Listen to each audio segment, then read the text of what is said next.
To explain the feeling of sitting up here Friday night is not something I can remotely relay to you. This team's response of playing arguably the best game we've played this year pretty much sums up what's in that dugout.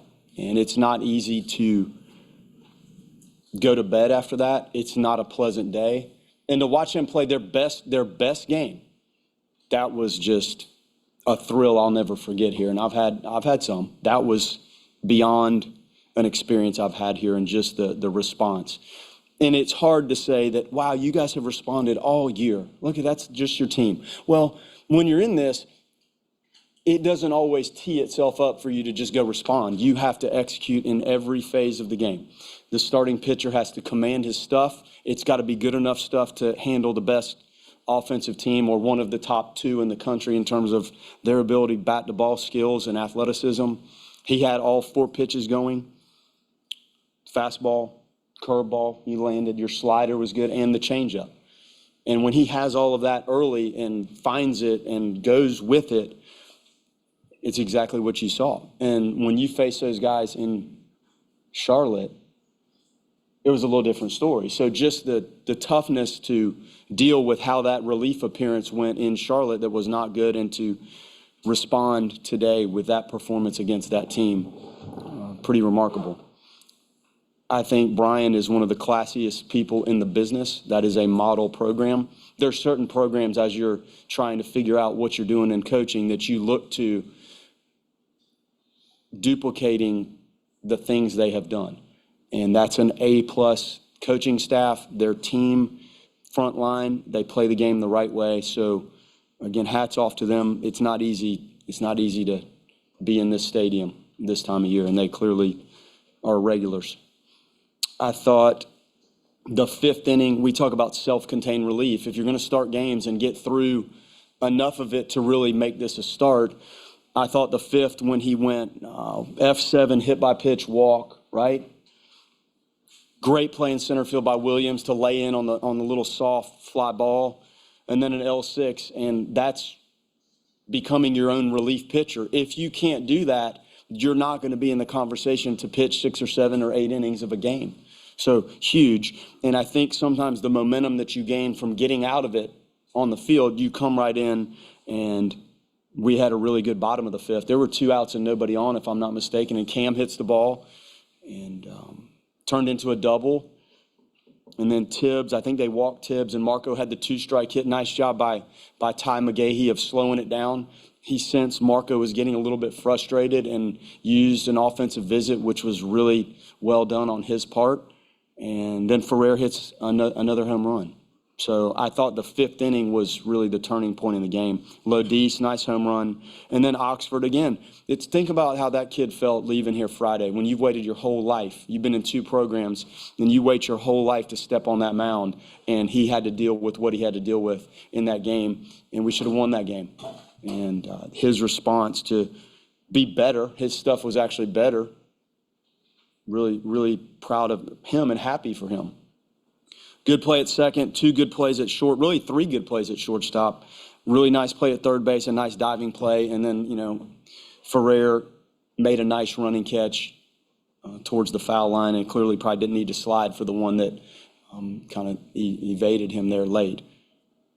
That's enough for me. These guys did the real work today, but I'm proud of the response and the answer by this team. I don't know that I've ever been through anything like Friday night, and I haven't been a part of a response to something that I'd never seen on this stage before. Thank you, Coach. We'll open questions for Jaime and Carson. First question, Aaron, over here. Aaron Fitt, D1 Baseball. Carson, for you, obviously, you clearly have respect for the Virginia offense and what they're capable of. You saw it firsthand. Curious, first off, how you adjusted your approach against them. I know it's different when you're starting, what has been the key for you to kind of unlock the success you've had during these 3 postseason weeks here? I mean, yeah, today we had these guys behind us the whole time, making great plays the whole game, but being able to have more than just the fastball working and trusting in those pitches is what really made the difference between today and the last time. Mark Garland, College Baseball Central. Jaime, can you speak a little bit about your second at-bat, the home run there, and just tell us a little bit about your approach today and how you really were able to take advantage of a really big moment there for your team? Yeah, I was just trying to see something up. He struck me out of the at-bat before on all heaters, and I felt like I was still on the heater, so I was trying to be fastball timing, and I was trying to see something up, and I saw a slider up out of the hand, and I was able to get enough of it to get out of the ballpark. I mean, during BP today, we noticed a lot of balls were leaving the park if they were elevated to left field, and at the end of the day, you got to stick to your same approach. You got to, look for one pitch, and when you get it, you can't miss it. I think the team that does that more times than not will have a lot of success at the plate, and we had a few key hits, and being able to come out clutch for my team is awesome. We still get to dance, and we still get to play on Tuesday and compete for a national championship, which at the end of the day is everyone's goal here, and all 8 of these teams are championship caliber teams. So for us to come out here with a win means the entire world to us. Yeah, Jaime, I know you homered on the first pitch against Will Folk in that 4th inning, but you guys worked along a lot of long at-bats against him early. Was that a game plan going in against him to make him throw a lot of pitches early in the game? No, not necessarily. I mean, at the end of the day, it's great to get the starting pitcher out of the game early, but the at-bats that we put up, like, for example, if I have Marco, Tibbs, Cam, and Max putting up long at-bats in front of me, it helps me at the end of the day because I get to see more pitches. I get to, get a scouting report from them as well. And, he's a great arm. And for us to be able to knock him out of the game early was huge for us. And yeah, just the game plan that we have and the trust that we have in each other is what helps us put up a big innings. Right here. Brett Nevitt, Noles 247. Carson, that seemed like one of the highest volume usage of the curveball for you today. Just how good did you feel with the curveball, and how far has that pitch come since you started working with Micah this season? Yeah, we saw it worked early in the game, and we decided to stay with it. No change what's working. Okay, a couple more questions for that. Matt Talry from World Baseball Network. Jamie, what's it like to just see guys like Alex and also Cam getting it going for you guys in the 5th inning before you squared your second home run of tonight? It's awesome. I always say that hitting is very contagious. So, when you see the guys in front of you that are putting up good at-bats and they're having success, it means that the game plans that we're going up to the plate with are working. And it gives us confidence, and you don't want to be the guy that doesn't get a hit when everyone's getting hit. So super contagious. We like to have fun, and seeing them in front of me gives us a lot of confidence and gives us a game plan when they come back in the dugout, like I said, and we know how their fastball's looking that day because, the guy that you're facing isn't the same arm every day. One day he might have a little bit more life to his fastball. So kind of getting that feedback from them and kind of having mature guys in the lineup 1 through 9 is something that helps us a lot for sure. Okay, last question for the student. Jaime, just as one of the leaders of this team, just what was the emotions like yesterday after coming off of Friday, and what allows you guys to be able to respond the way you do?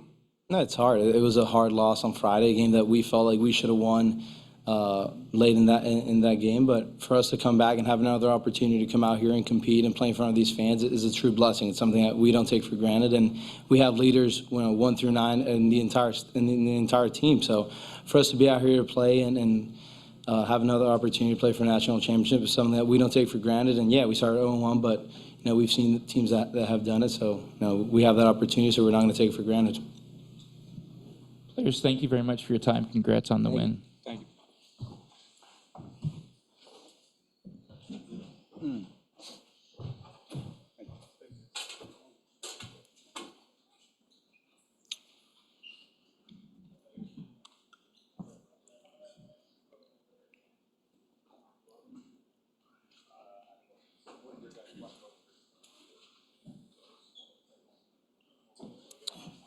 Okay, we'll open questions for Coach. We got the first one back here, then we'll go right here.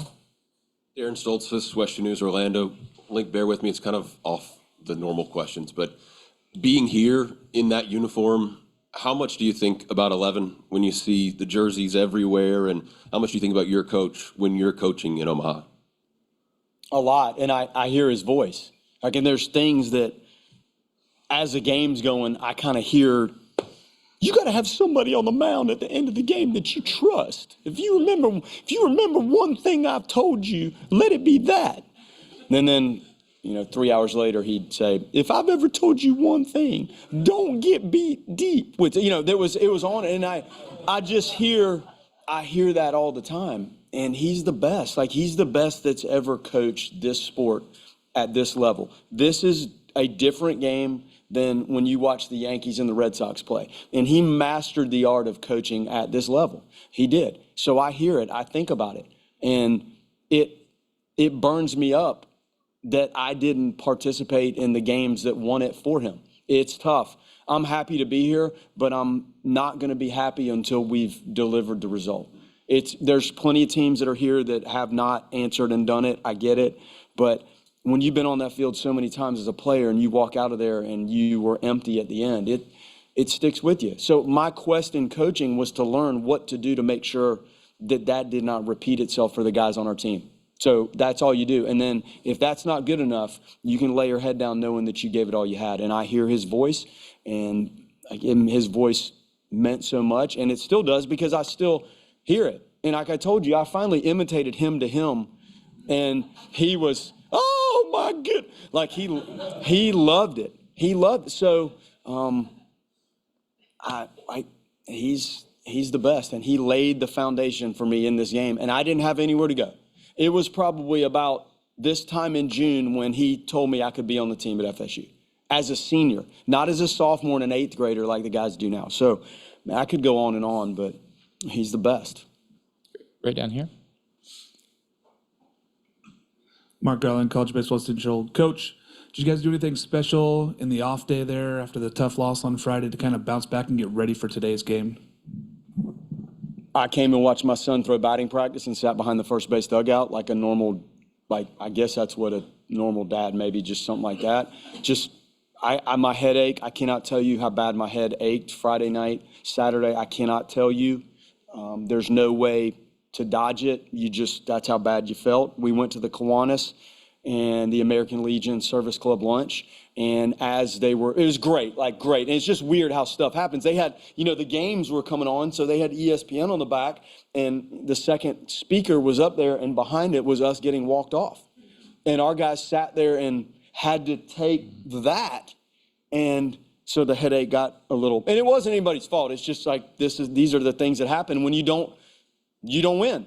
There it is, boys. We didn't get it done, and you can take one more look at it. And the pitchers went stretching through the hitters. I just asked the assistants. I said, you ask the hitters what they want to do. We can go hit. We cannot hit. This hitting in the cage at this time of the year mattered. It mattered to 3 guys that wanted to do it. The rest of them said, we're good. So the talk this morning was firm, and I talked to them before every game. We go over the starting pitcher, tendencies of the team, top relievers, and then I close it out and off we go. So they knew this is no fairy tale here. You're either going to deliver the goods and go down the list of how you have to play correctly to win here, or you're not and you'll pack up.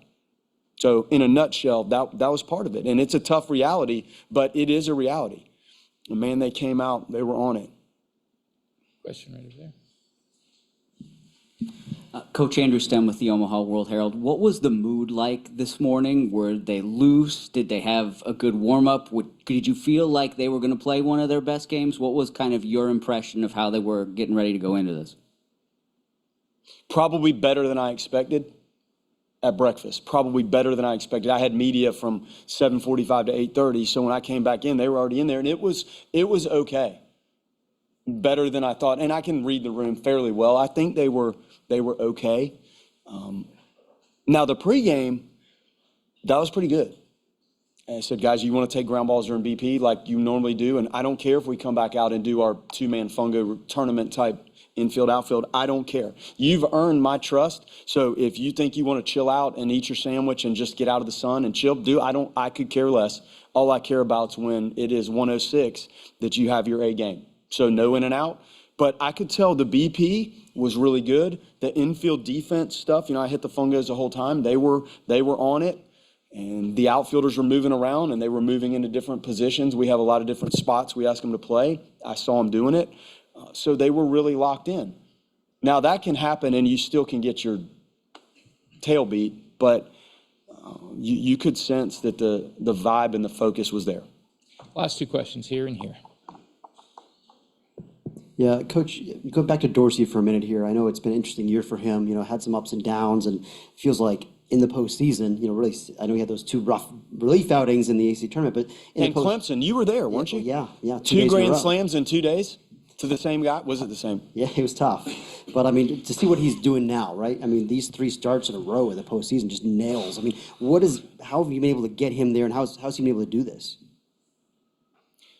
Learning yourself and what it feels like. He's a talented kid, but Gulf Coast Community College, great. Tyler Younger, great coach. Their guys are prepared, but nobody's quite adept at this type of thing or some of those games until you've been in it a little bit. It's hard to feel how you might feel when you're on this stage and the arm feels different, your body feels different, the adrenaline, it's new.